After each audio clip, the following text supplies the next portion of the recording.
பாகற்காய் குழம்பு கசப்பில்லாமல் செய்ய முடியுமா? கண்டிப்பா முடியுங்க. இன்னைக்கு நம்ம உணவு மசாலால மண் சட்டியில கசப்பில்லாத பாகற்காய் குழம்பு, புளிக்குழம்பு எப்படி செய்யறதுன்னு பார்க்க போறோங்க. தேவையான பொருட்கள் பாகற்காய், தக்காளி, வெங்காயம், பூண்டு, புளி, உலவு மஞ்சள் தூள், உலவு சாம்பார் தூள், நல்லெண்ணெய், கடுகு, வெந்தயம், சீரகம், கல்லுப்பு, மல்லித்தழை, கறிவேப்பிலை, சிறிது வெல்லம். முதல்ல ஒரு மண் சட்டி எடுத்துக்கோங்க.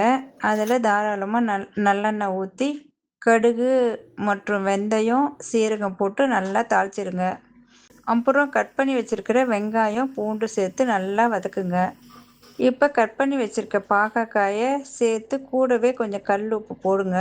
முக்கியமான விஷயம், பாகற்காய் கசப்பு குறையணுன்னா எண்ணெயிலே நல்லா வதக்கணும். பாகற்காய் வதங்கினதும் தக்காளி சேர்த்து வதக்குங்க.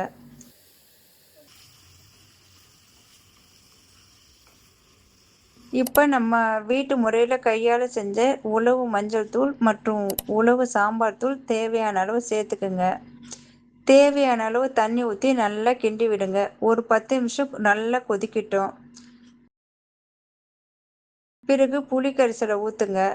குழம்பு நல்லா சுண்டி வரும்போது மல்லித்தழை, கருவேப்பிலை தூவுங்க.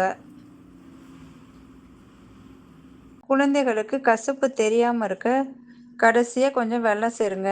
அப்போ தான் குழந்தைங்க விரும்பி சாப்பிடுவாங்க. இப்போ நம்ம சுவையான பாகற்காய் புளிக்குழம்பு தயார்.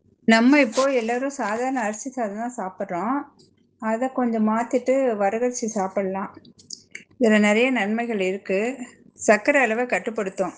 அடுப்பில் ஒரு பாத்திரத்தை வச்சு தேவையான அளவு தண்ணி ஊற்றி கொதிக்க விடுங்க. வரகரிசியை நல்லா கழுவிட்டு கொதித்த தண்ணியில் போடுங்க. சாதம் வெந்ததும் வடித்து எடுத்தால் சுட சுட சாதத்தோட பாவக்காய் புளிக்குழம்பு எடுத்து சேர்த்து சாப்பிட்டா ரொம்ப நல்லா இருக்குமா.